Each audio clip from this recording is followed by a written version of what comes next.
শীত কিন্তু পড়েই এসেছে, আর শীতের দিনে কিন্তু কাঠের উনুনে রান্না করার মজাই আলাদা।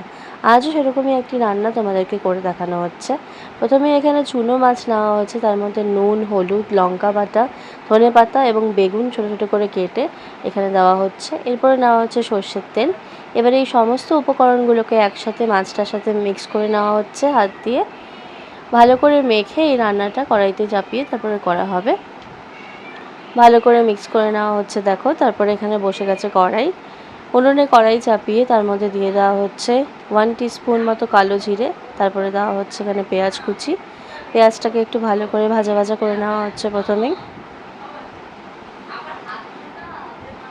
পেঁয়াজটা ভাজা ভাজা হয়ে যাওয়ার পরে এখানে যে রান্নাটা করার জন্য যে উপকরণগুলো মেখে রেখেছিলাম সেই সমস্তটাই এখানে দিয়ে দেওয়া হলো।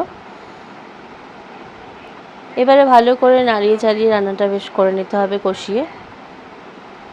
শীতের শুরুতে এরকম বিভিন্ন রকম সবজি পাওয়া যায়, সেই সবজি দিয়ে এরকম কাঠের উনুনে রান্না খেতে কিন্তু বেশ ভালো লাগে। আমার তো খুবই ভালো লাগে, তোমাদের কার কার ভালো লাগে জানিও কমেন্টের মাধ্যমে।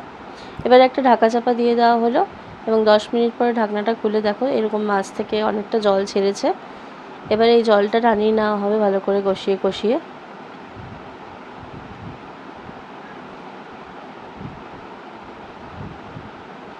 বেশ কিছুক্ষণ ধরে কষিয়ে কষিয়ে এভাবে জলটা টেনে যাওয়ার পরে আবারও কিছুক্ষণের জন্য ঢাকা চাপা দিয়ে রাখা হবে, যাতে সবজিগুলো ভালো করে সেদ্ধ হয়ে যায়। এবারে আবারও ঢাকনা তুলে নিচ্ছি।